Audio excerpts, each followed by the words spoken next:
Welcome to Cruise with David and Kaylee. In this video we will take a look around our standard balcony cabin on P&O Britannia.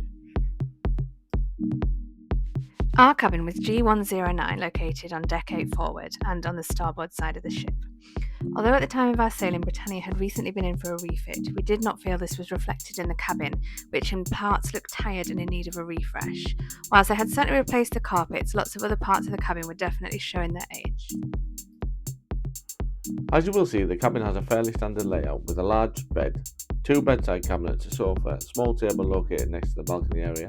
There is also a desk area with a further chair. The TV is located at the foot of the bed and has lots of useful information about onboard activities, and you can also view your account here too. There is a good selection of TV channels and free movies to watch. To accommodate more than 2 guests in this cabin, this sofa bed can be used for sleeping as well. On each side of the bed you've got these bedside tables, each with 2 drawers. Please note that there are no plug sockets beside the bed. The only plugs are located on the desk area or beneath the TV. On the desk you will find tea and coffee making facilities, which are replenished daily. Here you'll find the room service menus and some other useful information about the ship and the cabin telephone. The desk area is quite small, with all these items taking up most of the usable space and restricting easy access to the sockets.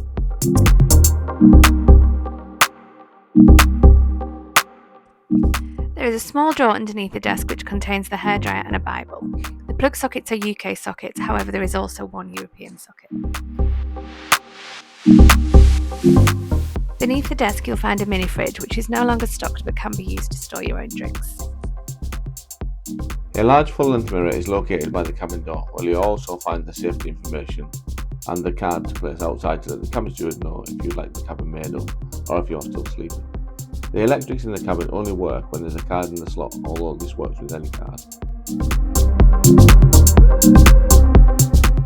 Just past the entrance you'll find a large walk-in wardrobe area.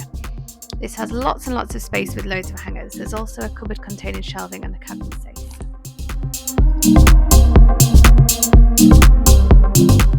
Behind you you'll find the bathroom, which is rather compact but has everything you need. There's a sink with shelving underneath, toilet and a large mirror.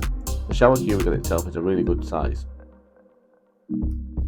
It's the actual space once you step out of the shower that you might find a little compact. We certainly did. As with all P&O ships, they provide with basic toiletries, all from the White Company, and you can request extra items such as conditioner and body lotion should you require it. Now for the main reason we booked this cabin, the large balcony. We found this to be a really good space with 2 chairs and a small table. While still fronted, you still get amazing views in the fjords even when seated. This is the view of the balcony location taken from the dock. This cabin is just above the red painted section at the end of the row of cabins with the steel front. Thank you for watching our Britannia balcony cabin tour. If you enjoyed our video, don't forget to subscribe and ring that bell. Ding ding. You can also follow us on Instagram, Facebook, TikTok and X for more cruise and travel content.